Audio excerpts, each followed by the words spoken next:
what is your take on the current chess boom that's happening in India? What's happening in India, like I try to explain it to people outside of chess and it's hard for them to like appreciate how special it is. Like in 5 years, the top 5 players in the world will all be from India. Like that's like where we're headed, right? This is, can we get an action shot? Yes, can we get an action let's shot? Let's do it. I wanted you to do some push-ups and stuff. The hero action, no I'm kidding. At what age did you get married? 20 years old. 20? Which is... Okay, this is a story there in itself. Like, why no, so but early? I'm glad you said that, but it was kind of like accidental success overnight, 15 years of hard work later, right? Like no one saw this coming. Danny Rensch is the face of chess.com. He's an international master, an excellent commentator, and a well-known chess trainer. However, the way in which he has created the most impact is by constantly keeping chess.com's content strategy relevant. In this interview, we do not begin Danny's career as the chief chess officer of chess.com. Rather, we begin from the time he started playing chess and how he evolved to become a well-known entrepreneur. Over the course of 90 minutes, one gets to learn how Danny played a role to create what we now know as the streamers chess boom, how he worked together with 800 employees of chess.com, and what he thinks is his role to grow the chess ecosystem further. It was wonderful to speak with Danny, as the man is synonymous to passion and oozing with an amazing work ethic. Let's get to know him better through this podcast done in the drizzling rain at the Christie Pitts Park in Toronto. Danny, you're here in Toronto, Canada. Good to see you in person. Thank you. Great to meet you. And it's raining. Can we just say that real quick? Let's just say that. Yes, it's raining, and we decided to make it like a sort of a daredevil adventure here. To do it outside, not inside some pub or somewhere. Well, when you asked me to do it, you said you wanted to walk around like you did with Levy, but Levy got the sunny day, and this is the cloudy day. But anyway, thanks for having me. Happy to be here. Yes, you know, I've been seeing you so many times online, always as the face of chess.com, and that's how the world knows you. And in this sort of conversation, I want to understand more about you as the person, and of course get to chess.com, which is a big part of your life. But I'm sure that there is more to know about you. So from what I read, you are an international master, a strong player. Yeah. And also you were a prodigious talent. Like when you were growing up, the youngest national master in your state. Is that correct? It is correct, although it sounds really weird to say that now because we deal in the world of grandmasters at the age of 12, you know? Yes. But it was a different world in the mid-90s, you know? But yeah, I started playing chess at the age of 10 and lost every game in my first chess tournament. And you started at 10, which is quite late, no? It is late, but I started at 10, but I got good pretty fast, and by the age of like 11, I was already 2000, so I just fell in love with the game, and then, you know, became a master, and at the time, I was good enough that I was one of the top kind of American prodigies for a long time, but again, I use that word very loosely now because we know what it is to be a real prodigy, and, you know, being an international master in your teens is not that anymore, so, But yeah, that's the quick version. Yeah. And so, sort of, you became an IM, but you did not get to the GM title. How was it for you? So, yeah, I had a medical emergency where in my late teens, at the age of 19, I lost all of my hearing due to a bunch of neglected ear infections that we didn't really realize were building and festering. And then I, actually on the way back from the U.S. Junior Championship in Lindsborg, Kansas, shout out to Mikhail Korenmin and the Karpov Chess School there, my eardrums literally popped on the plane and I lost my hearing, and it was super painful. Several months later, I'm giving you the very quick version, we found out that I had a bunch of infections. In fact, it was so much that it was a growth. It had eroded a bunch of my bones, and they were sort of just holding themselves together until the pressure on the plane collapsed them. And then I basically had to stop playing chess for 3 years from the age of 19 to 22. Oh, so that was like your prime period, yeah? Yeah. You were improving. Yeah, I was, at 19, I was the highest rated player in the country under 21, not named Hikaru Nakamura. You were good. And I was good for a brief moment. Was quite sad, yeah, what happened? It was sad, honestly. It was devastating, but it, you know, I don't look at it that way now. It all kind of worked out. But yeah, it was pretty heartbreaking. And so if you look at my chess stats, I played a couple local tournaments because I wasn't able to fly, wasn't able to do any pressure thing. I was in and out of surgeries and, you know, dealing with all that stuff. But the good thing that happened is because my playing career fell apart, I jumped pretty hard into chess business. I was running a local business, teaching in the schools, private lessons, tournaments on the weekends, and I also got married and had a kid at a very young age. I was young and starting a family, and now we're jumping around this puddle. Can we get an action shot? Yes. Can we get an action shot? Let's do it. I wanted you to do some push-ups and stuff. The hero action. No, I'm kidding. So yeah, I leaned pretty hard into chess business, and right around that time, of course, this is like 05, 06. It sounds crazy now, and the kids will watch this video and be like, that doesn't make sense. But I remember where I was when I said, what's YouTube? Someone was like, watch this video. And I'm like, where can I see it? They're like, YouTube. I'm like, what's YouTube, right? And so during my surgeries and running the business, I jumped in pretty head first into, like, I gave myself the entire Google AdWords course. In fact, I took it twice. It's like 3 hours of videos where you just watch these 3-minute videos. And I'm like, what is SEO? How does this work, right? And then I was like, well, obviously I should go buy chess.com.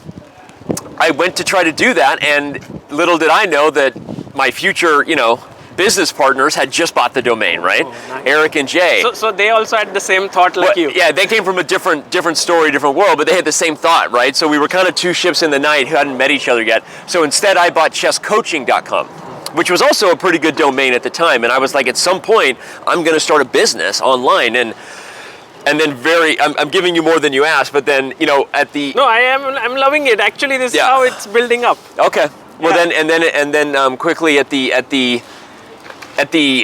intersection of me trying to get my own thing off the ground, having a young family, and trying to hold that together, and, you know, making a marriage work as a young people is a very difficult process. And my wife and I have a lot of, you know, we're still in therapy about everything. No, I'm kidding. We've been together for a long time now, but it was a very difficult time. That's the truth for both of us.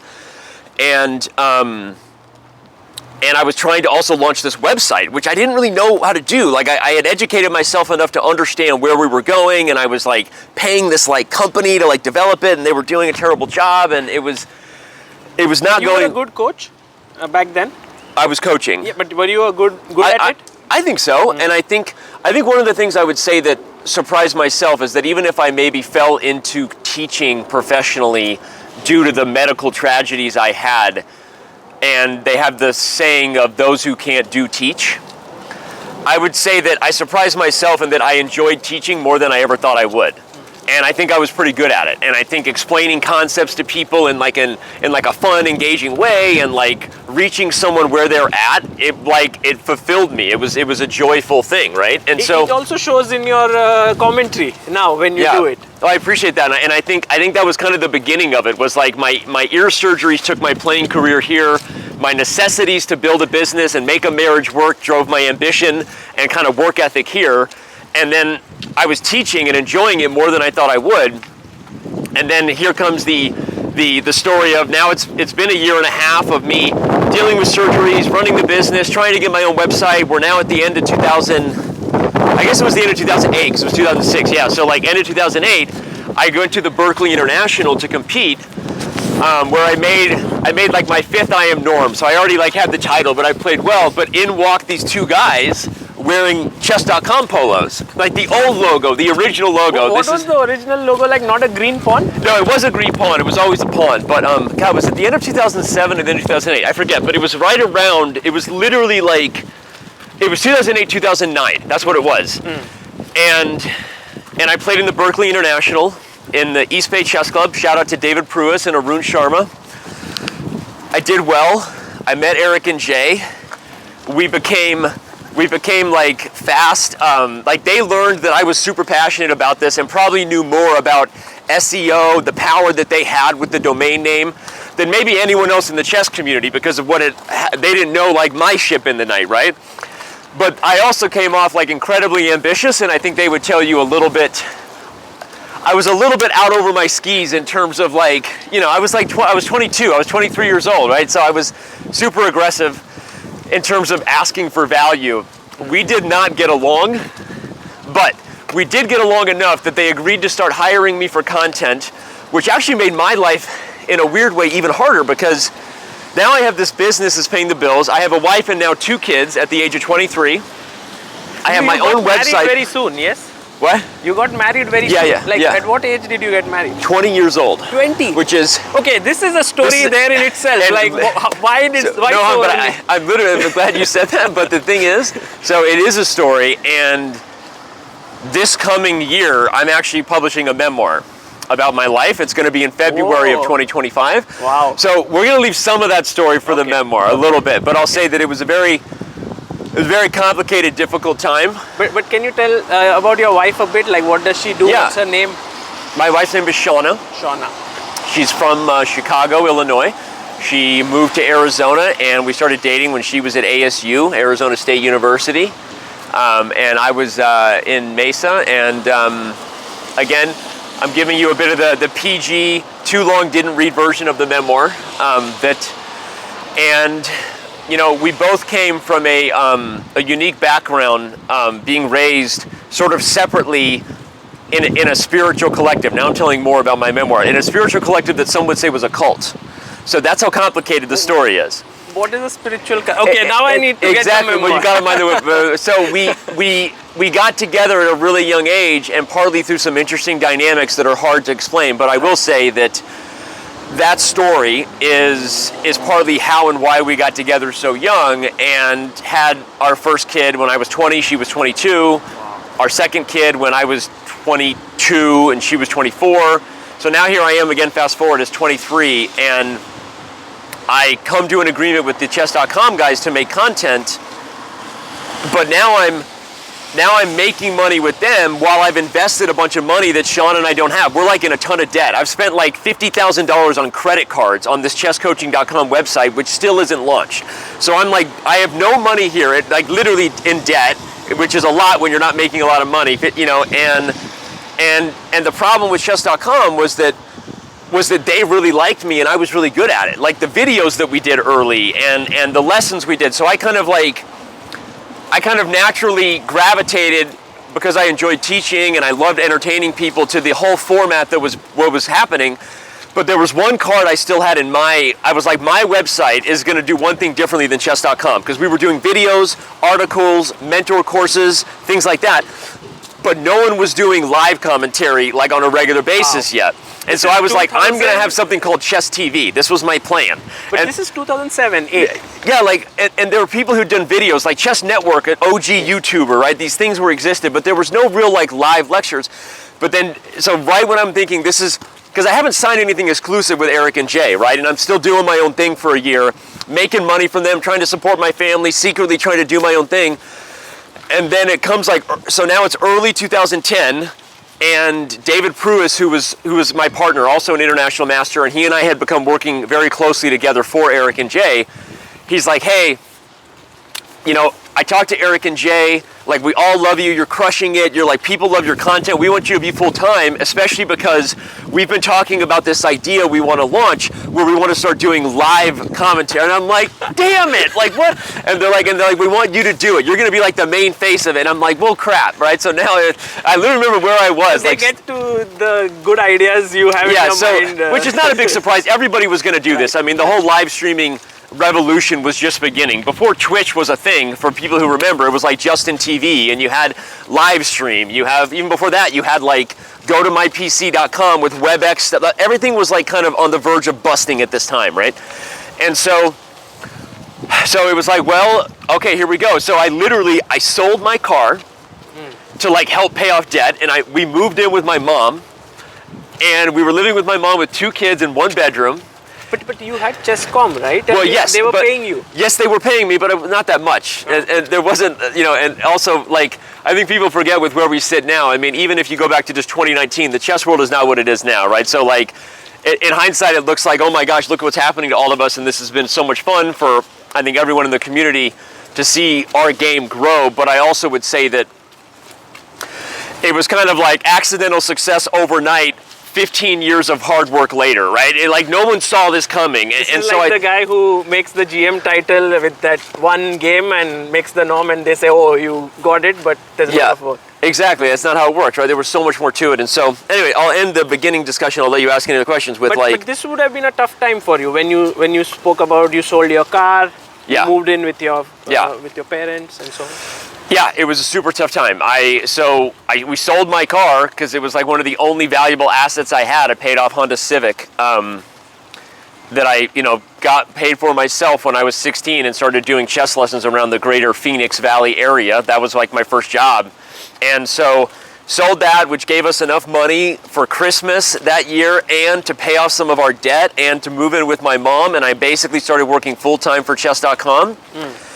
And within another year, like, things were going so great that, I was able to get in as an equity holder. The guys, like, gave me some upside in the company, and I continued to do what we're doing. And then, it would take a couple more years before I think things really started to take shape in the way that we started planting the seeds for what it became, right? We were doing service-oriented content, which is great. Nothing wrong with it. We're doing videos for people who are premium members, but we don't really think of the videos as a marketing tool. We're creating articles for people who already love chess and want to learn about the Knight of Sicilian, right?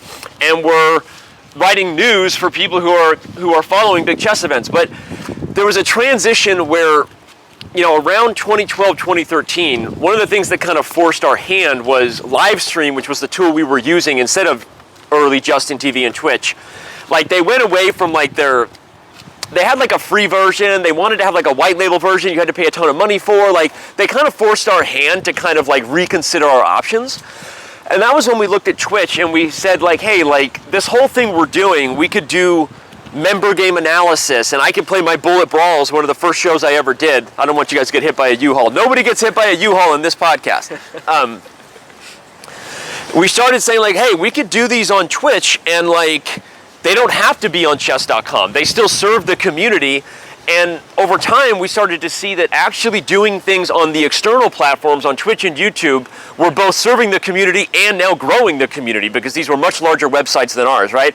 And I'm obviously oversimplifying it, but in the end, of course, it seems obvious, but I think what might surprise people is there was some internal debate about this. It wasn't everyone was aligned, because there was also the perspective of, no, everything at the time is like, you have to control the experience of your own funnel, in that the moment someone becomes impressed by your brand, like the first time they see it, how soon are you retaining them as a regular user to then converting them to a customer, which is they're paying, and then hopefully, keeping them renewing so that their lifetime value, the LTV, if we're speaking the business term, like, remains at an all-time high, right? So you're managing this process, right? And the whole idea that we would basically open up chess to be broadcasted on an external platform seemed counterintuitive to like that process. Because then you don't have that much control, and if they change their policies, you are again stuck. Well, and not only that, you're giving people chess content on a website that's not even yours. They could just stay on Twitch. What motivation would they ever have?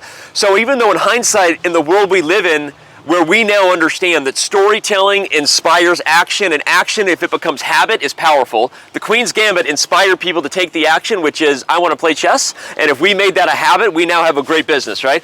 It's obvious, but it wasn't that obvious then, because it was like, why would you keep serving them on an external platform instead of require them to come to your website? But we understood, and I would say that it was one of the early. Again, we got very lucky with Queens Gambit, and I say the pandemic in terms of growth. Of course, the pandemic is not something to be lucky about, but I say it humbly that, of course, we got very lucky. But I think the one thing I would say that we could take credit for was I did understand, I think to a certain degree, that there was a changing of the guard on the internet, and that the vision needed to not be to measure the growth based purely on a CTR, the click-through rate of how people watch and whether they come through, but actually inspiring them and engaging them authentically will eventually lead to organic action. And the Queens Gambit proved that 100x fold later. And I would say like the one thing that I could give us credit for is like, I think I understood that. And part of it was because what people don't know is it wasn't like an intuitive like guess I made. We actually had our hands sort of forced by Facebook, because Facebook and their evil algorithm basically turned their app into like the first ever native lockdown app. Meaning, and it literally, by the way, for those who want to be like, it literally gave birth to fake news, which is a problem we have in our world, where people read something and they actually don't check the sources, because Facebook started like positioning themselves as like, grow on Facebook, build your business page, but actually to really grow you had to pay them money, which turned the whole like situation of, we saw that like click-through rates went way down on our daily puzzle share on Facebook, and anything we were at one point using Facebook for, like to share news on a report of Tata Steel, people weren't leaving Facebook anymore, and it was by design by Facebook. They were keeping users there. So I have experienced this. Right, and so I saw what was happening, right? And so as the guy who was in charge of playing, the bigger chess game on the web for us, which was our content strategy, and that was always my kind of plan, I was like, all right, well, we can't measure success in terms of the growth of the game based on the immediate click-through rate anymore. We're going to either be strangled out financially, it's too much money to try to grow, or we're just going to see it as a failure, which it's not. We do need to serve the community and share content, these things. So we kind of launched a broader perspective, which was, hey, like, let's empower anyone to like have a Facebook page. And that was like the earliest version of our ambassador program. What people don't know is long before Hikaru Nakamura was a streamer, the relationship started with us offering to basically manage his Facebook page. And we said, hey, like, we'll manage your Facebook page. We'll put our logo up. That's the only thing we ask. And we'll do all the work. We shared highlights of him playing in events. We shared news. And that basically grew his page, right? Then we did the same for the earliest ones, which were the Chess Bras and Anna Rudolph and Alexander Botez. And so what ended up happening over the next few years is we were figuring out our own events, which were getting fun and fast, and people loved the Speed Chess Championship and things. We were kind of accidentally building this very organic influencer ecosystem, right? This is actually one of the most beautiful things that Chesscom has built, the influencer, and it actually began not with this plan in mind that they will, sort of make content. In effect, they'll bring out what Chesscom is doing regularly, but it just began with you wanting to support some of the guys who are doing a good job. 100%, and it was and we were forced by Facebook in some ways to do it because, and again, I'm not trying to blame evil Facebook. That's other people can do that, whatever. But I think that we were forced to reconsider the strategy of what kept chess in the zeitgeist of pop culture. We couldn't measure success anymore with this. We didn't have enough money to do it. It wasn't the right thing. And yes, I would say we took a risk. Again, internally, there were arguments about whether servicing Twitch was right or whether letting our ambassadors, basically we started building massive social media teams and stuff to support other people's brands, right? And and any one of the streamers will tell you, we don't take a cut of anyone's revenue, like whatever they made, and maybe in hindsight we should have, I don't know. But I mean, they do very well, right? Some of the Gotham and Hikaru and all these people, right? But like, we were setting up a platform, and the theory was, and I think this was the one lever that worked out really well when Netflix launched a massive marketing campaign, was we were like, well, if we let them build a business on our back and we help them, like ultimately these websites, Facebook, Twitch, and YouTube, in theory have hundreds of millions of more users than us. So there's no, like, yes, we're allowing the window to go both ways, which is against like traditional funnel optimization in the strategy, but in the end, it'll pay dividends because these websites are just so much bigger that if people are getting inspired to play chess, the only place they're going to land eventually is chess.com. Like, we're going to get them. And so I think the strategy probably doesn't work if we don't have the domain. And I probably don't put us in motion on this if Facebook doesn't force our hand.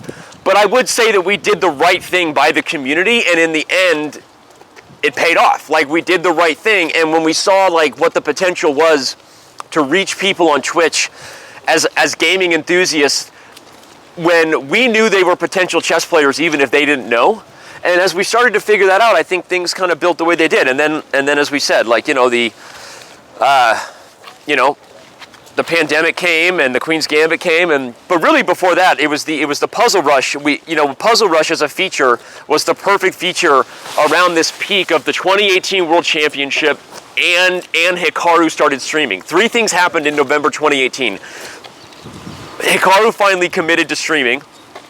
I had been trying to get him to do it for a while. You actually convinced many people to stream. Yeah. Or start making content.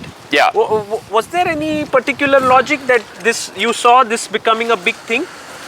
Yeah, and that was exactly what I saw was happening. And as I kind of gave you the way we were looking at it, right? And as we saw that our shows were leading to growth, not just service, meaning once we committed to Twitch, we saw that Twitch wasn't just a way to serve member game analysis, but grow the base. It was like, why should it just be chess.com shows? There should be others, right? And the Chess Bras really were like OGs who started doing it.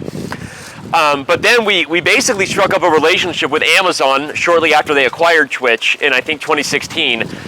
And, they came on board with a belief that chess could be a great investment for them. And I'll try not to share too much of the confidential analytics for Amazon, but I am going to share this one.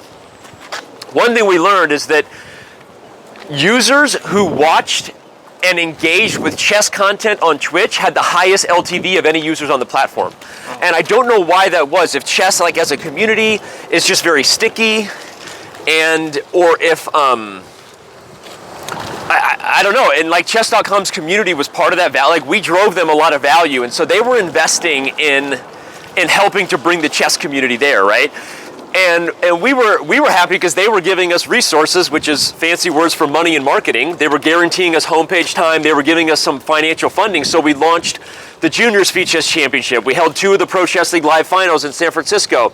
So the point is we were doing our own events via Twitch. But the other thing that we agreed was to build a healthy category.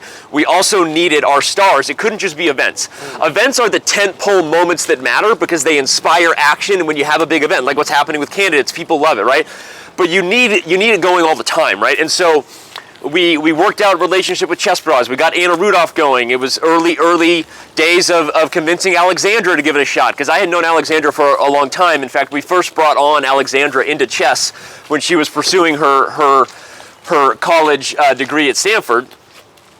And we convinced her to join this show that I was doing at the time called Chess Center. Some people will remember that. Chess Center was like, it was like really cheesy if you look back now. I was standing in front of a green screen, and anyway. So Alexandra started doing content with us through Chess Center.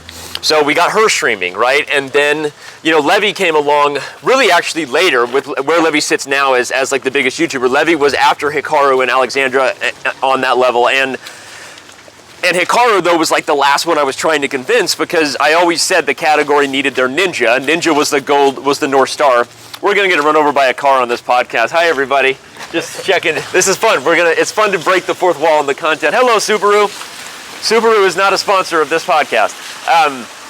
The Hikaru conversation was fun because he had flirted with it a little bit, but he was very skeptical, and Hikaru is not someone who's going to jump in until he fully agrees and understands, right? And so we met at the Isle of Man it was September 2018, and I took him and his stepfather to dinner. Hikaru picked the place, and I basically spent the next 2 hours teaching him how the ecosystem of Twitch worked. Here's what a bit is. It's like a tip in a piano jar if you're playing a piano, and here's what a subscriber does, and here's the email, and so once he understood it, he's like, all right, I will commit to doing this. And lucky for us, it was the World Championship starts happening in November. He comes home. The month of October, if you look back, is when Hikaru's channel first started going, and then here comes November. We launched Puzzle Rush as a feature, which is was still to this day as a feature launch the most amazing feature, because it was so entertaining and streamable and great for all levels of chess, because Hikaru can try to break his record of 57, and a beginner person can be proud that they finally got 10 in a row, right? It was the perfect feature to make chess, it gamified that experience, right? And then Hikaru committed to streaming, and we had massive viewership because of the World Championship, which is always the event that tends to transcend our world. So we took those viewers and we would raid Hikaru and give him the viewers, and he would stream Puzzle Rush.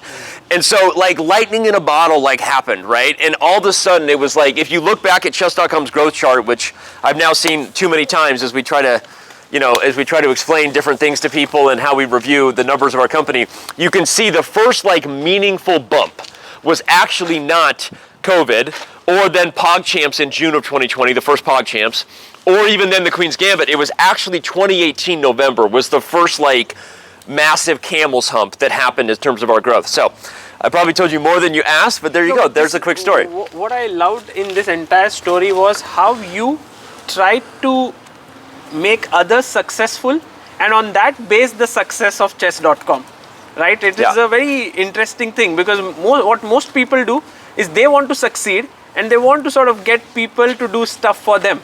Yeah. And you were kind of sort of making them popular, successful, thinking about others. Yeah, I appreciate that, and I really do feel that way. And I think people who've known me since I was a kid, I don't know why I had this obsession, but I think I always felt like a little bit of nobody asked me to do it, but I kind of wanted to be an ambassador for the game, and I think I always wanted to make chess cool. And maybe it was because of the unique childhood experience that will be in my memoir and people should get it, or it was because of it was because I failed, I guess, as a chess kid. I also like, it's funny, like my stepbrother was a star basketball player, and I was his biggest fan, and would literally paint my chess for his games, right? And like show up there, and my dad would always joke, because he would say like, Danny is like, I was like in the top 0.0001%, and like maybe my brother was in the top 1%, not taking anything away from him, but like basketball had like cheering fans and cheerleaders, all this stuff, and like no one gave a shit about what I was doing. Can I say that? I just said it, right? And I think that there was, certainly there was like jealousy, and I just acknowledge that, I'm human, but I think there was like just these weird dynamics of like, again, a lot of this like is going to be in my memoir, just because of the unique things that happened in like my family, which kind of set up some tough times. And my publicist would be mad if I said more, which is why I'm not saying more. So we've done that, but I'll say like it was a really unique environment for me to have these like recipes of, I wanted to be like the greatest chess player in the world. I think I was jealous and didn't like the part of chess that like wasn't appreciated as a mainstream sports. And I saw a lot of the dynamics of the chess ecosystem that were already kind of broken. Like I saw chess coaches who were just starving artists, and like it was like unfair, right? And I had many chess coaches, right? And I think all of that combined with then the internet happening, and I knew right away, I was like, this is it. Like I taught myself the Google AdWords thing, and like I was like, this is the future. And I think in hindsight, whatever those, maybe it was just the delusions of a failed child prodigy who at one point thought he was going to be a world champion. Yes, I thought I was going to be world chess champion at some point, right? Well, when everyone does, right? And so at some point does go through this. Right, all that stuff. I think all those feelings. But I think I always had this perspective that like chess was cooler. We were going to make chess cool. The amount of times I was told as a kid, okay, but you're not going to keep pursuing chess, right? When are you going to college? Or hey, you got to quit. Or like, you see so many kids drop off in middle ages because chess isn't cool. And it just was never okay with me. And like I said, I think people who knew me long before chess.com would say that that was always the case for me. Like even before we had the business incentive to do the right thing by chess, I always wanted to do that. And I'll say that I think there were some, I don't want to be like pious or self-righteous or pretend that like we didn't make decisions based on what we thought was best for the business. I obviously thought this was a good idea to put us on Twitch and YouTube even when other people didn't. And I was doing the best I could based on what Facebook kind of forced us to do. But I will also say that like I always had the perspective that if we did right by the ecosystem, like it would pay dividends. It would come back around. And I think that uniquely, I had the uniquely authentic position because of chess.com to do that.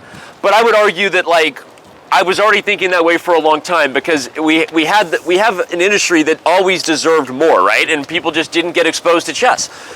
And we did the right thing. And then, like I said, when Netflix decided that it was time to send a bunch more people to chess, we were there, and we were everywhere. You've spoken about Queens Gambit quite a few times. Yeah. How big of an impact is it for the chess world? Because I come from India, where the show was popular, but not to that extent perhaps as what had happened in the US and maybe in the Europe. Yeah. So how can you describe sort of the impact of Queens Gambit on chess.com and your life? Yeah. Well, it's crazy. The too long didn't read version, TLDR, is the Queen's Gambit. Here's a good anecdote I'll give that I think will help frame it in maybe a way that we don't talk about that often, is that the Queen's Gambit not only obviously drove a material new amount of humans in the world to think about chess again, it also immediately motivated people at the part of chess learning that was meaningful for the business, not just in terms of people who wanted to play more chess, but people who wanted to get better. Like, it tapped into people's desire to, like, I could be a chess master too, right? And we know this not just anecdotally, but from the data, because we track all of this stuff. But the top search terms for chess at that time changed from play chess online, play chess free, how to play chess, to become a chess master, how to get better at chess, like how to learn chess. Like, the dynamics of what people were looking for changed. And I can also share this now, like, one of the worries we always had with this cohort, which is the business speak for that group of users, the worry is when you get a massive influx of users, like a black swan event in our business, you have to be very careful in terms of measuring the business health, because you don't know what the churn will be, meaning how many will renew. Maybe they got inspired one time, but they're going to churn out. And so younger audiences, we were actually learning this now with the last boom we had, like, kind of, we call it the TikTok boom of 2023, the mittens boom. Like TikTok, like in the beginning of 2023, we had another boom, but I will say, like, you know, it's showing to be a bit of a younger demographic. It's churning in a different way, and I don't want to give any more details than I should, but I'll say the Queen's Gambit cohort, to this day, so we were worried about it. We should be worried about it because we didn't know what was going to happen. Not only did they come in searching for different terms, they were searching for how to get better, how to become chess masters, but they have renewed at a higher rate than any other cohort we've ever had. So they're actually the healthiest cohort of users we've ever had, which is insane. Why do you think? But I don't know, but I think that something about the show, and I think something about the generation of human beings. You know, we've talked to so many people. There were a lot of them that, like, had similar stories, which is like, I learned chess as a kid and I just never thought about it again. And this show made me think about it, and I'm inspired to keep playing. And so the reason I would say that is material, not just in terms of sharing what I can about the business, but that it's also been material to how we've thought about chess and why in some ways we're here, you know, filming documentaries, right? Is because it changed how we thought about storytelling. Everyone always knows that people watch sports not just because of, like, you know, they watch live sports because they don't want to miss something that they might never see again. There's a moment happening. But people continue to care about sports, and that loyalty is there because of an emotional, almost illogical connection to the color of someone's jersey. If you think about it, like, literally, Lionel Messi, he can change teams, and you might hate him now because he plays for Manchester United. It makes no sense, right? But, like, the emotional connection people have to the story of their team and the legacy is very real, right? And content has the ability to inspire people. And so that was the main thing it did. In addition to, like, the metrics of the business, it changed our perspective on storytelling, the reasons to do it. We always wanted to tell chess stories in a different way. I would say if you look back to when we were little, we were always, like, when I say we were little, like me and David Pruis putting together our own PowerPoint slide and doing shows called Pardon Our Blunders, which were shows based on like PTI, which is a sports show, and pardon the interruption. We were doing our own sports talk shows. We always came from, like, wanting to make chess more entertaining and faster and more fun. But I think even while we were doing chess differently, we never had the same, like, business motivation, I guess, to, like, tell great stories. And now I think we're telling great stories and investing in the next generation, which is the right thing to do for them. And I think ultimately, hopefully we can set up a system where the players themselves get real sponsorship and we bring commercial viability to the game for them. But I also think telling stories makes sense because if we can inspire people to want to get good at chess, well, that's good for everyone. And yes. Do you think that this is the new sort of thing that you are focusing on now? Telling stories in a more effective way, in a more compact way, maybe a documentary or a movie and so on? Yeah, 100%. Yeah, and again, I think I'm kind of self-aware that talking about it sounds, obviously we have motivation to do it, and we're very lucky. Like, we don't lie about the fact that we are just, super fortunate to be in the position we are, and that if people get excited to play chess, they'll probably be on chess.com.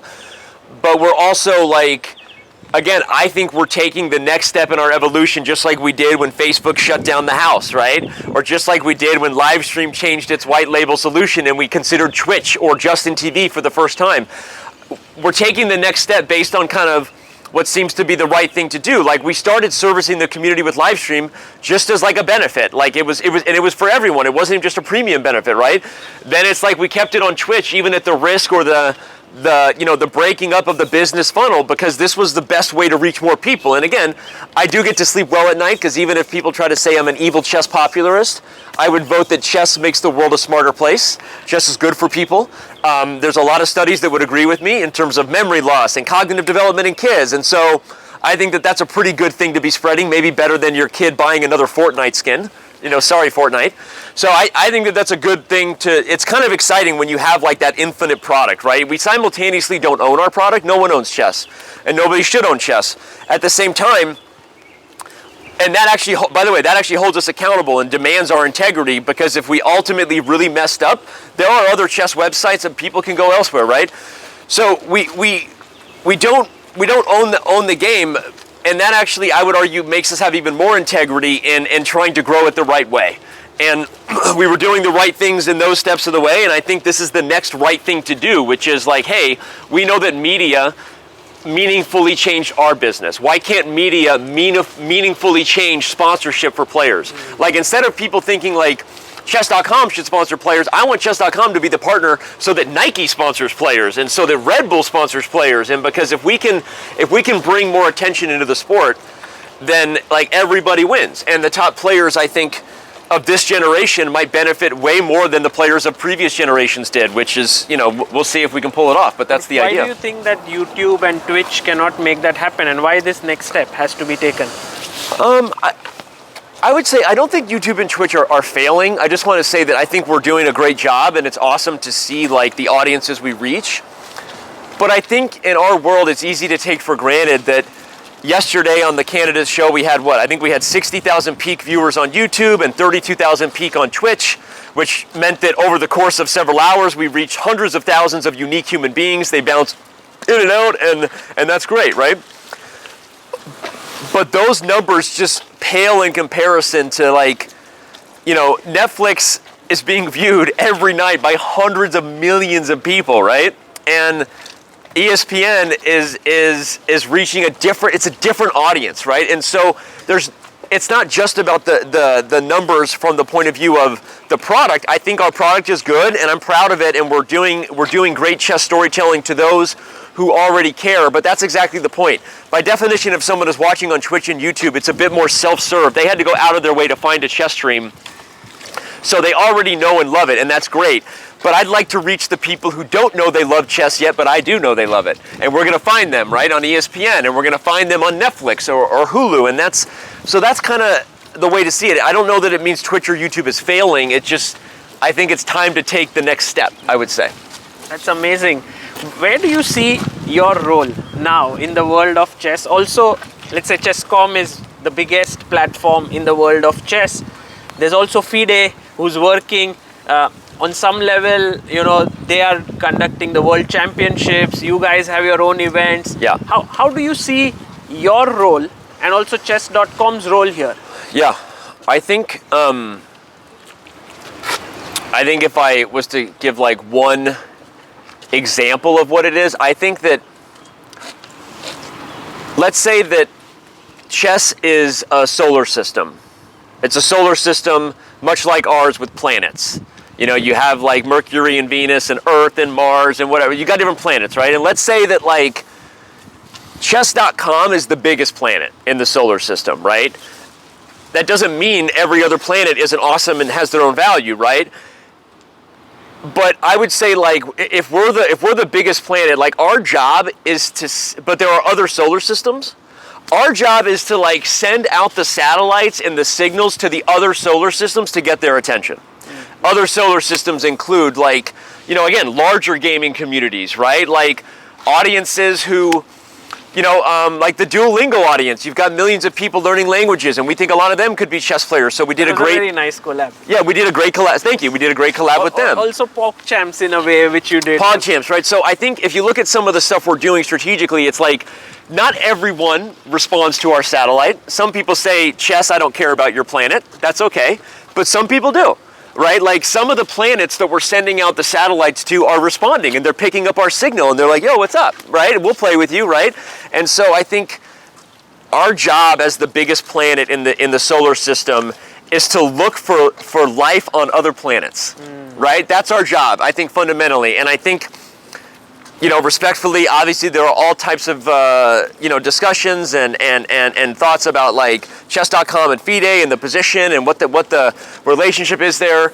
It's not a perfect relationship. I think that we respect that FIDE's legacy and what the value of infrastructure. Forget even about the World Championship and whatever. The value of infrastructure in terms of having a very clear leveling up system should not be taken for granted. And I think other ecosystems, I know this because I've talked to so many leaders of different games and many who've told me one of the biggest failings of esports, actually, the reason esports didn't make it to the level that chess has is because without the infrastructure of like someone just showing up and saying, no, I'm the best Smash Brothers player, right? And there's no real way to prove it. It's a bit chaotic and you don't really have a very clear like hierarchy or linear path, and there's something to telling great stories that requires stakes. And if you have clear stakes and you have a clear hierarchy, you always know like who the best is, and you can develop things in there. So I think that FIDE, in terms of providing that infrastructure, has done an important thing. But I would say this similarly, which is FIDE stood up the infrastructure, and they've done a good job at sort of being the stewards of that to a degree, but they also, like chess.com, don't own chess. And so if you don't continue to do a good job, and if you don't continue to have integrity by the community and maybe take the next steps that are right for the game, it is our job to consider how to do that, right? We do consider, how do we continue to grow the game, and if we do think chess is good for the world, how do we bring it to more audiences? Again, that's not make chess faster, or the people who don't like that. It's just considering, that every sport has considered this. Every game has to consider, are they continuing to reach new audiences? Because that's the health of your future. Your children are the future, right? And so we think about this stuff. And I think that ratings are incredibly important, even more important than the World Championship to some degree, because I think that you can always create a great event at the top as long as you have the best players. No, you don't get World Championship legacy overnight, and Wimbledon isn't Wimbledon unless it's been around forever. But I think the most important thing that we should always be cooperating on, us and FIDE and everyone, is that we want there to always be very clear stories in terms of who's the best, how it works to become the best. The system has integrity, and the ELO ranking, infrastructure allows you to get there. And there's a very clear, that part of chess is very important, and it's better than other ecosystems, I would argue. But you have to continue to do a good job. I think you have to do the right thing by the community, because none of us own the game. And so if you don't have the best product, the best experience, and if you aren't listening to what people want, other people will listen, and maybe they'll do other things. And that's kind of how I see it. And so I'm always our goal is to cooperate, but also we're going to take opportunities to push chess into where we think is really healthy for the game. And we want FIDE to be our partner in that. And, the cooperation is ongoing. It's like a Facebook relationship. It's complicated. That's what I would say. But when you talk about chess, do you talk about over-the-board chess as well, or you feel more closely about online chess? We don't have any ambition to look, we think about chess as everything. I think one of the things that makes chess super special is that it is the same game over the board as it is online. And there are obviously all kinds of dynamics that are a little different about each, but I would say that we don't inherently have any plans to do over-the-board chess. But I love what we did with our last chess.com Tour Championship, which, if you remember, was played over the board. Yes. Because we wanted to break down the narrative that says, well, this is online and this is over the board. I'm like, no. It's chess. Chess is the same game. We all need to do the same things the right way. from cheat detection to security and to making great events that serve the top players and that the fans give about, that want to watch. So if the fans care because the top players are there and the event and format is exciting and it has integrity from a cheating perspective, chess is chess. And I think that part of it we do care about, we do lean in on. So no, there's no reason for chess to, I mean, first of all, running over the board chess tournaments is not our bit. It's a very complicated thing, right? And I did it for years. That was what I did as a business, you are right? the most active, or you can say most number of tournaments that you have organized. Yeah, the most active tournament director in US. By the way, that is a hilarious stat because some 1,000 plus. No, but events. the only reason for that. So I did run a lot of tournaments as a young person. So I did. Part of that stat is true. I've run a lot. But the reason that stat's inflated, just so you know, is because when we first launched online tournaments with the USCF many years ago, we now have online rated play on chess.com. We didn't have anything. We didn't have an affiliate for chess.com then. So to set it up, I just used my chief TD ID because I am like I forget the certification I got, but I got like a senior national TD. I took all the tests and whatever, right? Back when I was running, I used to, I ran norm tournaments and things like that. And so, yes, I am a tournament director and I did run a lot, but that stat is actually kind of a funny stat. It's only because every tournament that's been played, like on every Wednesday on chess.com for the last many years has been under my ID. So just so you know, that's kind of a funny story. But I'm glad you brought that up because someone else told me about that. They went to my Wikipedia page and they're like, "You're the most celebrated tournament director in USCF history." And I'm like, "What?" That doesn't make, anyway, sorry. So, but yeah, I think, I don't know. So there's a little bit about it. And I think, I love the fact that, the chess world is kind of just getting started in some of these areas. And, anyway, I forget what I was going to say with that. I'm watching this kid throw a Frisbee. It looks pretty cool, although he just made a bad throw. So sorry. What's the next question? Or how are we doing? The next question for me is that, when you talk about online chess, Yeah. cheating becomes a definite topic of discussion. Yeah. And one thing which I personally think is that there has to be some way in which it's completely revolutionized. Yeah, this entire online cheating, and there's no better organization than Chesscom to do Yeah. it. And Yeah. I'm sure you guys have thought about it for hours and hours and days and months and years there. Yeah. What is your feeling there? Not just what is happening right now, but overall, like the bigger picture, because it does feel sometimes that unless something is radically changed, this might end up not in the right way. Yeah, that's fair. It's funny. I think a fun way to phrase it is like a little bit of drama adds intrigue, and every once in a while when you have a villain, it makes people care more, like cheaters or controversies, but you don't want the villains to win in the end, right? A good movie is not a bunch of villains winning, right? So like, if the villains are chess cheaters and if the problem is sort of dramatic right now and the temperature is high, I would agree with that. And we definitely, I think there's been a lot of attention on it that I don't know has been. It's not just about now, like it's been forever, right? Yeah, but I'm kind of saying a little bit of it happening, and it's always, whenever you play online, you do feel a little bit of worry. Yeah, you do for sure. And is there any way that this can be changed? So I think, I was kind of telling the villain story because I thought it was a funny way to frame please, the please, problem. And I do think the good guys are going to win in the end. And I think,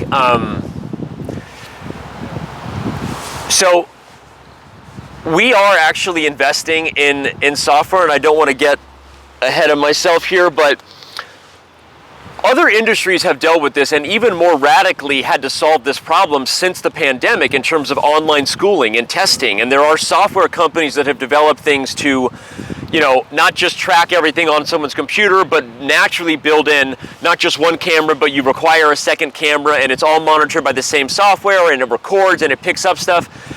We are investing in our own kind of version of this. Okay. Whether it will at scale affect the fact that 30 million games are played on chess.com every day someday, probably not. I don't think we're at a place where we could even handle that kind of video compression or whatever.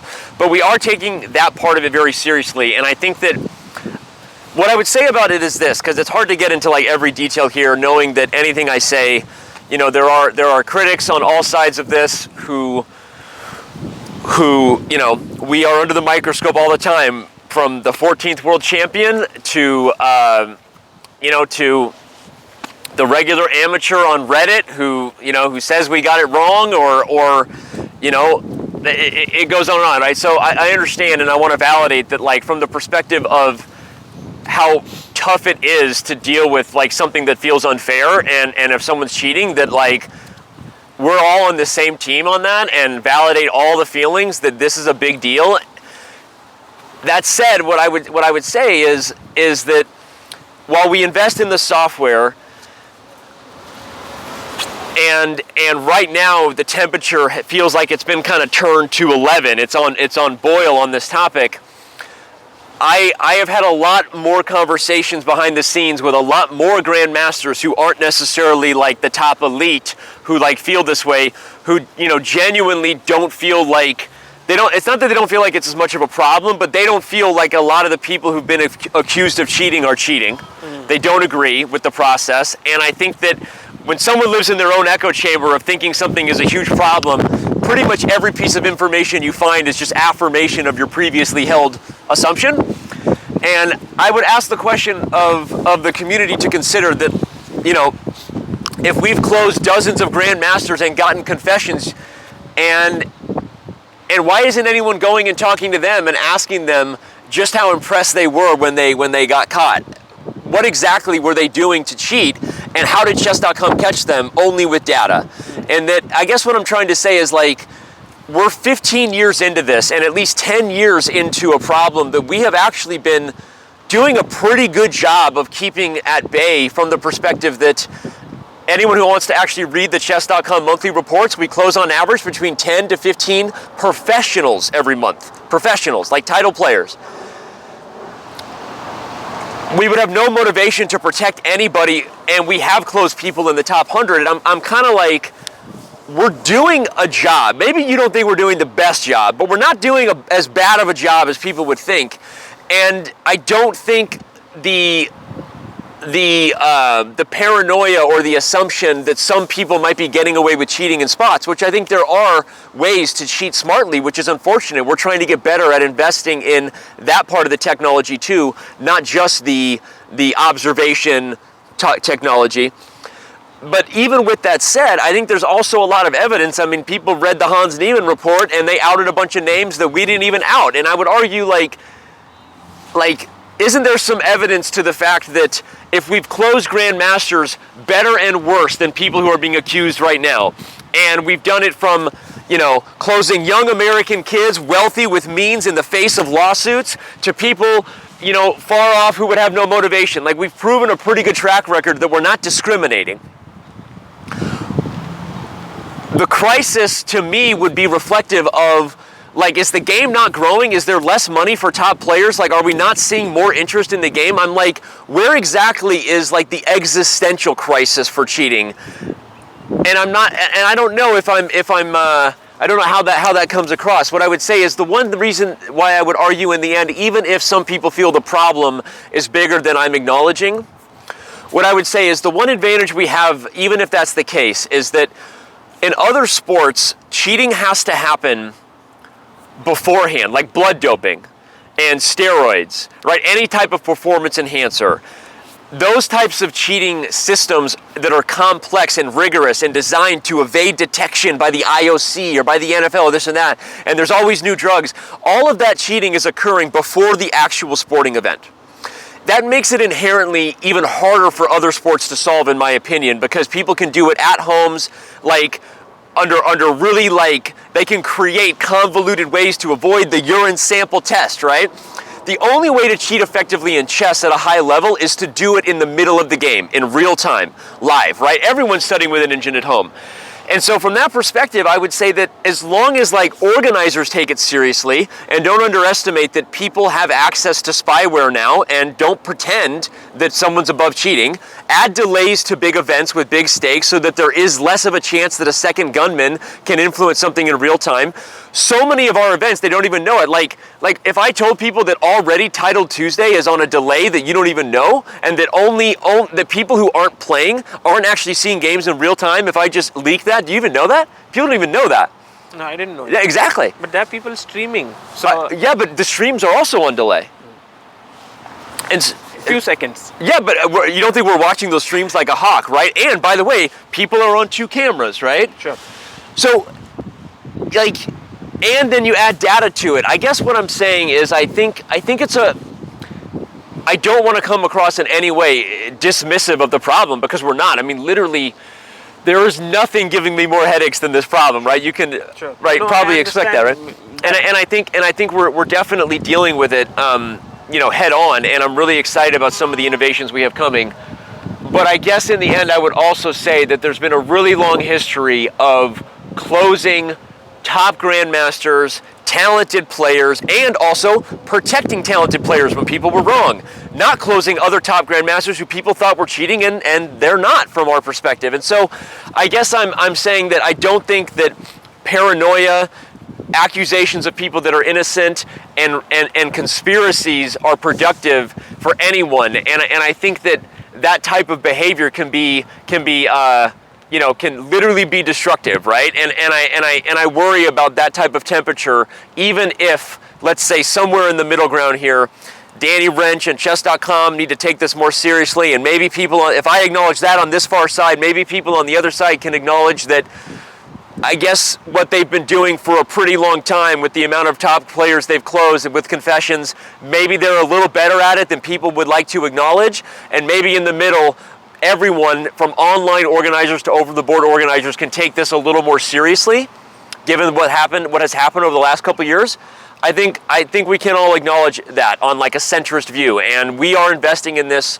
Our goal long term is to be in a great position where even remotely we feel that we have a very close view of what someone is doing, because if we make it really hard to get access, to have help from a second person, i.e. delays, to properly be observing behavior and running that against data, I feel like we can be in a position where most of the chess is guaranteed clean, and then the debatable chess, we might think it's clean, others think it isn't, but we're going to continue to fight the fight. And, I think that the chess world as an ecosystem is better off than it's ever been. So, I don't know. Maybe that's my view on that. Very interesting. And there's this saying in I think it's written in Wimbledon. They say that pressure is a privilege in a way. And Yeah. I think in some ways what you are dealing with is so big because of the place where Chesscom lies. Yeah. It's in such a place. So do you ever look at these things in that direction, that, oh my God, I have to sort of address so many issues? Yeah. It's such a big thing, but at some point it's a privilege. 100%. Or do you get tensed about it? How do you look at it? I look at it that way every day when I'm in a mindful place and I'm not letting my stress get the best of me, right? My wife says it's not stressful, it's exciting, right? And so there's always ways to reframe your perspective. And I think that I look at it this way too, you can't have people that are unhappy with you unless you're doing something that matters. And you also can't have haters without lovers. And sometimes the haters are a little louder than the lovers, and that's okay. And that's not, and I think you can't have hate without love. And I'm not saying that everyone who hates us secretly loves us when I say that, but I am saying this. If someone is that upset about something we're doing, it's because we, from their perspective, have the ability to influence or have power over something they love. And I actually take that very seriously. I'm not dismissing, how important that is. And like you said, with the privilege comes the responsibility, right? With the pressure, the success that we've had comes an expectation from the community for a game that we don't own, as I've said, rightfully so. We have an expectation, and we have to be accountable to what's going on. I think sometimes I get stressed, and for anyone who's watched the whole podcast, maybe I seemed a little flustered in talking about it, because I do sometimes feel like it is a little bit of, being damned if you do, damned if you don't, right? Because the evidence I have that would maybe win you over is the stuff I'm not allowed to say. And that's hard, right? I'm not allowed to actually tell you where the algorithm is more sophisticated than you think, or I'm not allowed to tell you all the big names, like actual names that we've closed, right? If you reveal the algorithm, it would mean that then the cheaters would yeah, get because much there are gray areas that are harder for us to detect, and giving any sort of like tipping point to that would be difficult, right? And I also think that if I was to say the names we've gotten, or try to, you know, I wish sometimes that a top player or a really great player who cheated would admit and tell everybody how, like, good. Like, I wish sometimes we had other people who could sing the praises of the system, right? Because it's not something that, it's hard to talk about, because I would argue the evidence that would help people feel better is the same evidence that it would be counterproductive to share. Right. And that's a difficult spot. And so at the same time, I accept the responsibility of the fact that we need to do a better job, and we certainly need to do a better job telling people about the job we're doing, because we're clearly failing in some of those areas from a PR perspective. And I want to respectfully make sure that everyone knows how much we care about this, right? And like, we feel the pressure all the time. And at the same time, it is difficult when I would say that some of the things that I think would make people feel better are difficult to share, but we're trying to get better at navigating how to do that, along with answering the call that we have been given, which is, hey, step up, guys. We're investing again. And I'm very excited about what we're internally calling the chess.com Proctor software when it comes out, as well as some of the new expectations and policies that we're going to put in place. And I also think that we've come to a place in an industry where we maybe should be more aggressive on people when they're caught for cheating, so that the fear, I guess, of capital punishment, again, it's hard because I also we've had some really controversial cases of kids who got away with cheating and admitted, and then eventually things got crazy. But we've also had a lot of really great cases of young people who made mistakes, and because we handled with compassion, they haven't ever cheated again. So I don't know how to do this. I'm doing the best I can, and like, that's kind of what I would say, right? And I think everybody, I don't know. So that's what I would say. But I hear what you're saying. I appreciate it. We feel the pressure, and we wouldn't be in this spot if we weren't doing something that really matters to a lot of human beings. And that is awesome when I let myself think about it from the positive perspective, that we're doing things that matter. But it also feels heavy at times, and that's that. What does a day in your life look like? How do you manage to keep yourself in good shape? Because I'm sure when the pressure comes up, it must affect your health. I feel like I want to walk backwards now to save you guys, you know what I mean? Like walk, okay, I'm going to walk backwards now. Okay, go ahead. This is fun. Hello, podcast. So okay. It's your way of sort of, I've heard that if I you can't keep watching you guys. I'm like, that's when I start going slow. I'm like, oh my God, they're going to trip. They're going to trip. Anyway, we'll go. A day in my life is very boring, very habitual. I would argue in all the right ways, because, we are not the what is it? We are not the level of our dreams. We are the sum of our habits. What is the phrase? Something like that. You will not rise to the aspirations of your dreams. You will settle at the sum of your habits. Okay. This is some sort of phrase, right? And so I'm proudly a habitual person, because I think that as someone who's gone through a lot of stressful things and experienced anxiety and depression, and at one point I would say I was not in a very good space at all in regards to my physical or mental health. I take it very seriously, and I think that establishing good habits is more important than anything else. A lot of people, who don't have good habits wonder why they don't feel good. I think it's good to start with habits. So here's my day. I wake up at 6:30, and my wife and I get the kids going for school. Drop off our first kid at 7:30. And I take both my son and my youngest daughter to their school, and then I meet Eric, my work marriage for exercise. We live in the same city now, and so we work out religiously pretty much every day from 8 to 9:30. I didn't ask you, which city do you live in? So I live in Salt Lake City. Okay. We work out religiously, like pretty much every morning. This morning I wasn't with him because I'm in Toronto, so I did my own workout. Heartbreaking. After working out, I go home, shower, and meetings tend to start around 10 a.m. And these days I have so many meetings that it's hard to even talk about meetings. And, the scale of your company, I think, starts to hit you over the head when you realize you had like a day of 8 hours of meetings, and you go, not that you're miserable with the meetings, you go, oh my God, every one of those meetings was important, which is even harder to accept. You're like, man, this is really tough, right? So, but also, it's not that bad every day. Like, I would say a lot of my days are actually predictably unpredictable after the initial habit. Like, wake up early, exercise, eat good, usually kick off the day with a couple of planned things. And then, like, usually every day I'm dealing with some sort of crisis that I didn't see coming.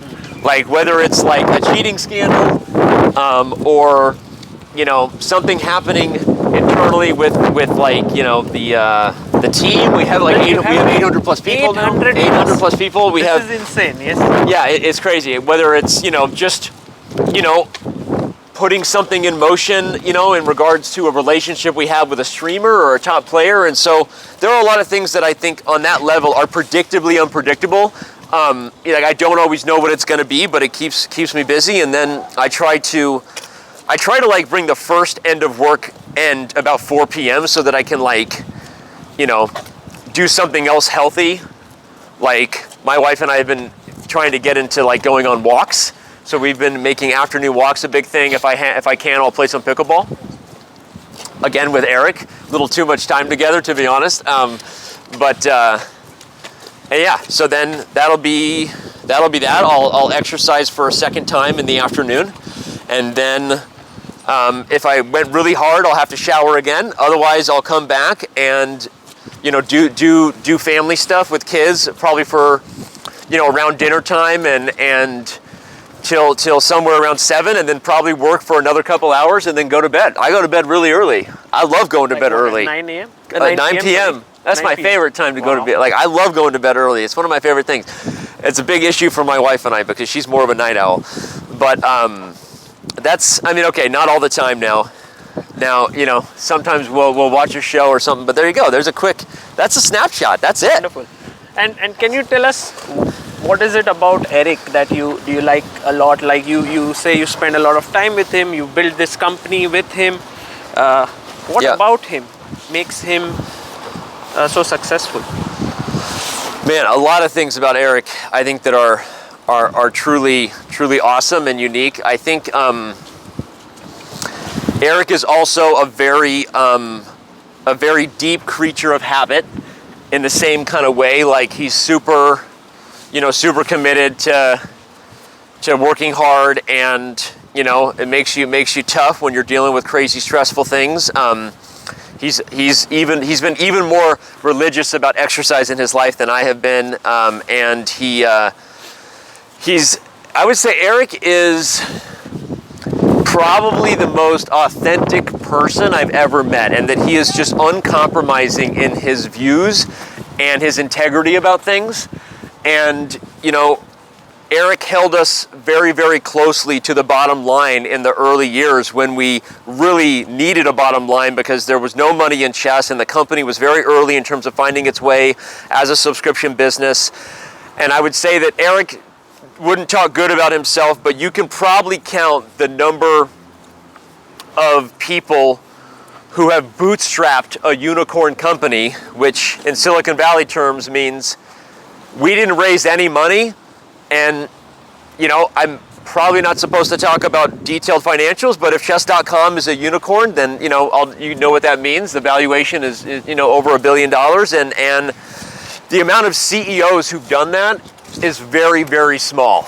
And I think, he would also say the amount of luck involved and the things that had to go our way, and certainly he had a lot of help and he, all those things. But I think it takes a pretty special person to build a culture where we always say our mission is to grow the game of chess, to bring joy to people's lives through the game of chess, really.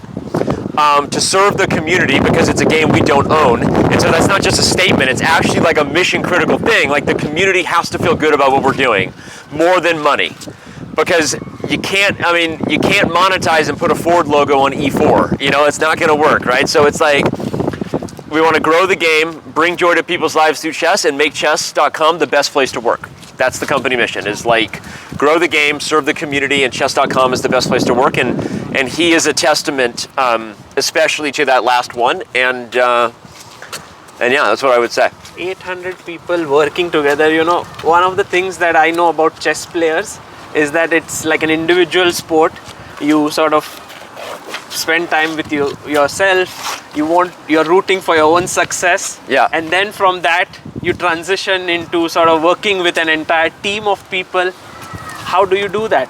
How are you able to work with so many people? It's not easy. Yeah, especially in a remote environment. I will tell you, we are trying to figure this out in real time right now, meaning like I think we're doing a good job, but it's tough at times. Like scaling a company that is truly global, time zones everywhere, right? And establishing, workflows and communication systems that can sustain the stress of that has been really tough. But I would say Eric and I, talk a lot about this, and recently with the acquisition of the Play Magnus Group, and we brought in a bunch, even more people to the company.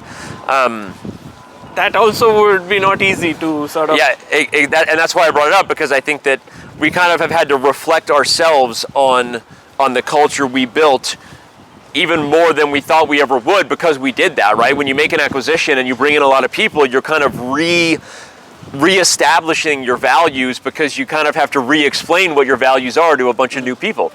So I'm saying that to first kind of validate your question and kind of say, like, we've actually been thinking and talking a lot about this again over the last couple of years. And I think if we look back at some of the things we've done and that we did early on to sustain and build a remote community of people who love each other and love what they do and are willing to work hard and kick ass and be accountable, there are some things that we did. I think that one, again, like, we were mission driven before that was a buzzworthy term that now everybody says. Like, literally, like, chess.com salaries were like nothing. Like, we were all there because we loved chess and believed in the game, believed that chess made the world a better place, and let's go, right? Let's effing go. Like, that was it, right? And that's what we did. And so everything was just like, I talked about my lane of a lot of the things that I kind of helped stand up in our content strategies and the ecosystem we built of creators, but we did it in all kinds of, everyone did it, right? But it was always mission driven, born out of, like,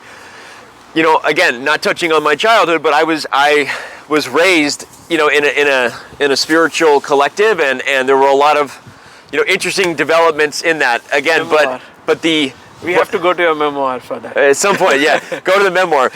But I would say at the core of one of the things was, like, integrity, and this was a good part. Even if, let's say, some of the teachers in the environment that I was raised in weren't great, the teaching itself in some ways had some really great values, and integrity simply boiling down to your insides match your outsides, and being an authentic person. Your inners match your outers, and integrity is doing the most for those in your stead that you can do. Like, you can't be expected to take care of everyone, but if they're in your stead, you got to do it, right? And I think, like, we had this, like, kind of like, it was like a tribe of people that, like, we were going to grow the game together, and everybody was a team. And so the lack of, like, there was never any cultural backstabbing, no corporate bullshit, no ladder climbing. We were literally doing the most we could for those in our stead, which started with all of us in the company and then extended to the chess community, right? And we loved chess. You dropped your phone. I don't want your phone to get muddy.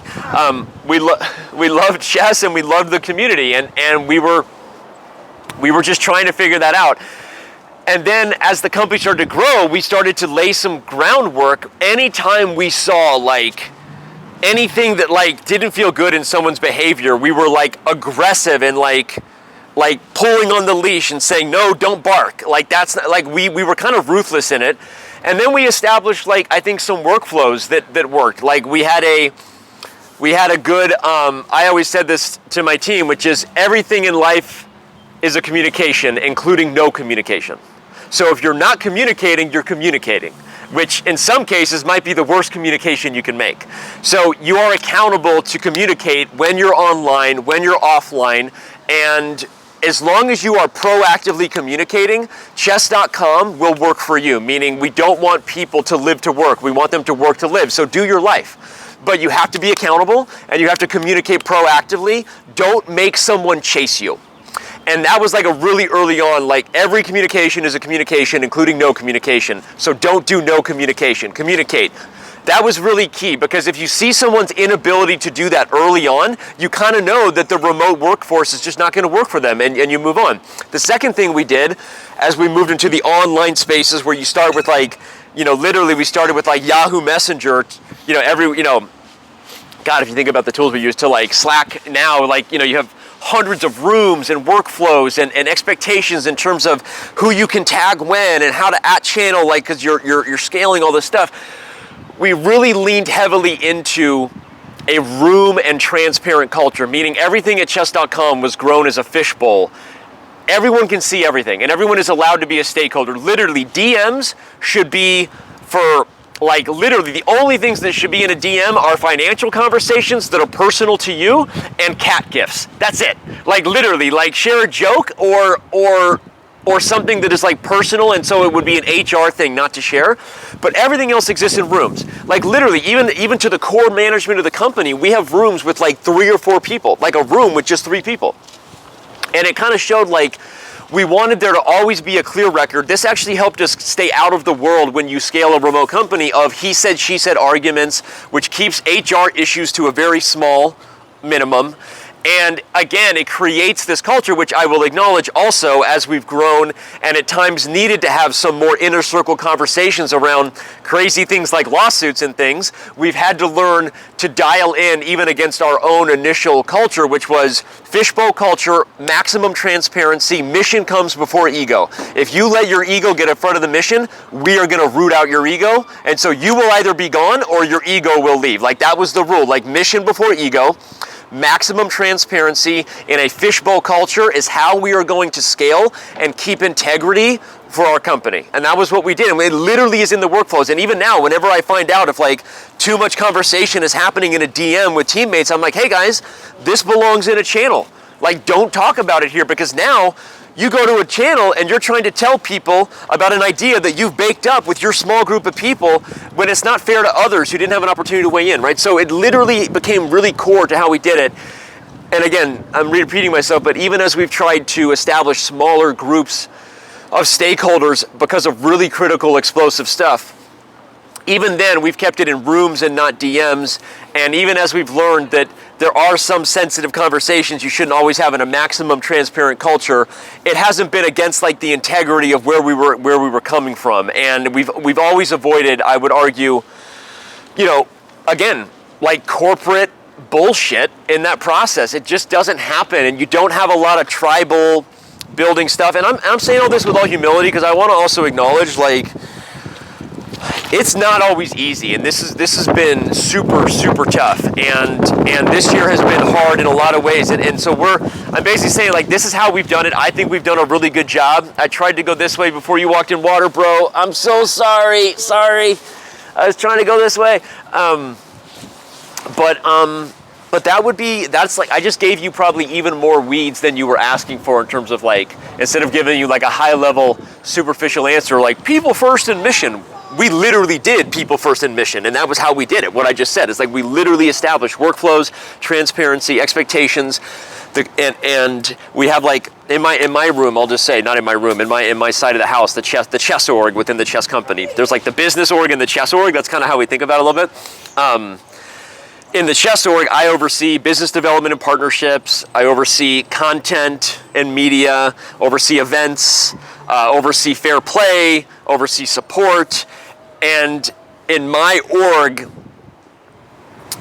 we have a stand-up room for every single org where, like, you have to leave a daily check-in. You just have to, right? And that's what we ask in order to give you maximum flexibility for your async lifestyle. And if someone goes too far away from being accountable, we kind of poke them and go whatever. So it's not a babysitting thing, but it allows us to, I like to use it as, like, I tell people, use it as a way to organize your thoughts. And it does allow managers to help stay in touch with people so that they can support them, right? And I think that, we have a service leadership policy, which is, like, we don't like to think of it as, like, you report to your manager. It's like, your manager supports you, and, like, how can they help you do what you're doing? Not how can you, make sure that everything is being, appreciated that you do. Like, your manager works for you, your boss works for you. It's a service-minded culture. And Eric led the way on that, as much as anybody, because Eric was, like, the most involved CEO for so many years. I mean, I think Eric was probably the most active member in our company in the community forums. He read every forum, listened to every piece of feedback, and got every bug complaint, and that broke his heart when we were in tough times where we we were struggling with tech infrastructure, and I think there were years where we weren't doing a great job with some of the things that we've since kind of fixed as far as the product itself and made it better.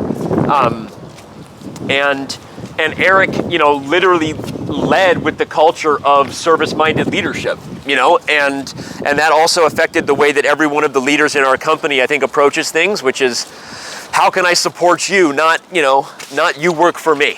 How can I support you? And I think that that's worked, and we're very proud of that. Honestly, I think pride is dangerous. I get always afraid when I use that word because pride can be blind.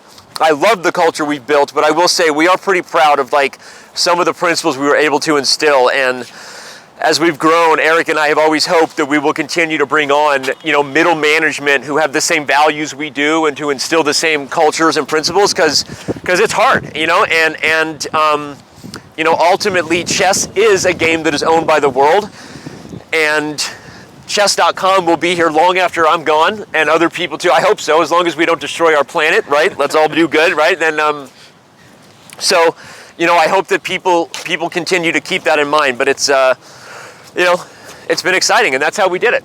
Very inspiring to hear this, and also a lot to learn from this. I want to ask you, when we talk about online chess space, Yeah. there's Chesscom and there's lichess. Mainly, Yeah. these are the two players. What do you see your relation, and how do you see lichess in this entire space of things?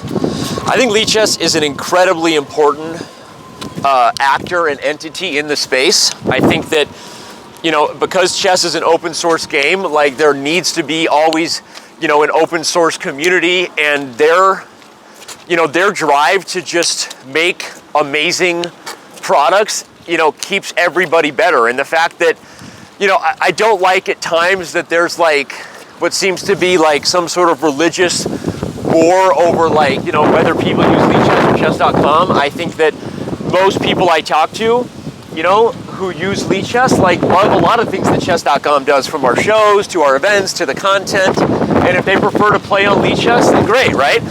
And I don't think that has to be like, you know, something terrible, because I think sometimes people who complain about chess.com as a business, you know, forget that it's not like we're forcing anybody to pay, right? They would only pay if it's good, right? I mean, again, there's two ways to say the same thing. You guys are monetizing an open source game versus you guys are monetizing an open source game. You must be doing something right. I just said the same thing. You get what I'm saying? Like, I added that you must be doing something right, because that's the point. Is like, if we're monetizing a community who believes they want to invest in their chess education, we didn't trick anybody into doing that. And I think we live in a world where consumers are more savvy than they've ever been in the universe. Every consumer knows how to find ratings on Amazon and research and whatever. So from that point of view, I sometimes get a little frustrated with like a religious narrative that feels completely unnecessary, because to me, if lichess has a great product and chess.com has a great product, someone can use lichess and still believe that they like paying for chess.com's product because it furthers their chess education and their love of the game. No one's being tricked. There are ratings everywhere, right? And I think that perspective, I think, should be celebrated, because it's a business that is supporting the livelihoods of 800 human beings. Like 800 human beings who have like spouses and families and children. And I think that part of it, obviously, you know, sometimes can feel like, why does it have to be antagonistic? I don't get that, and I think that if we're doing good, and if someone would only consider investing in a premium membership because they want to get better, like, that should not be a bad thing. And so I think lichess is incredible. I think lichess has driven us to innovate and continue to like always be better. I would say, you know, we've also done that for them, because if we don't features, they've tried to copy them at times, and I don't like any, like I said, any antagonistic or what feels like an unnecessary warfare. But overall, I think lichess's place in the community is super important. We respect them. I think Thibaut is an absolutely brilliant developer. You know, the guy is a genius, and what lichess does has been amazing. And I think that chess.com does some pretty awesome stuff too. And I think together, chess players are pretty spoiled for awesome stuff to choose from. It's wonderfully put. Yeah. Finally, I want to ask you, what is your take on the current chess boom that's happening in India, and how do you see Chesscom role in the current Indian chess boom? India is, what's happening in India, like I try to explain it to people outside of chess and it's hard for them to like appreciate how special it is. Like, again, like there were no grandmasters before Vichy, right? And now you have a country that is leading the way, like in every way when it comes to the future of professional chess. The way that, obviously Vichy, you know, as like who he is, he's like the prince, the prime minister of chess, right? But I think everyone who's invested, I mean, Sagar Shah, right? And Ramesh, and I want to give a shout out to every hero who I don't even know, because I think what people don't appreciate is that there's been so many like people who have kind of rallied to the call of like, one, how great chess is, and let's get our young brilliant minds playing, or we wouldn't be here. Like we're literally, you could argue we're on path where like in 5 years, the top 5 players in the world will all be from India. Like that's like where we're headed, right? This is insane in terms of the growth that's happening there for chess. And obviously you see it in terms of the fan base, like the live events that you look at when I'm in the States and I see people showing up, blows my mind. It gives me FOMO. I'm like, this is incredible. Tomorrow like, you will witness it here as well. Like a lot of Indians come to watch. It's incredible. And so I think that India is, I want to stop saying India is the future, because India is the now. India is the present, right? And certainly, you know, when you look at the youngest players in this event are from India, and you know, don't look away. Don't turn your back on the ocean, because it'll get you. They just might win it. Like this is insane, right? And I think obviously at this age, it would be, you know, such an incredible story. But I don't know that we can say it would be an unlikely story anymore. And I think that everyone who's invested in the culture around what was the Vichy moment and then the generation after it who really paved the way, and shout out to, you know, Hari Krishna and you know, Dr. P as I call him, and Ganguly, and everyone who's done an amazing job. And I think we're now in the spot that these young guys and young women are all on a path that I think is amazing. So I'm a huge fan. And shout out to Vaishali. I'm a big #1 Vaishali, as I said. I love the way she plays, and I'm like everybody else. I'm kind of watching to see how many more years we have until they are truly dominating and not just up and comers. But I'm sure that Chesscom will also become a very major... Oh yeah, no, we're investing in kind of like, we're building out a team in India. We've been doing more and more content. We're trying to expand our relationships in all kinds of ways.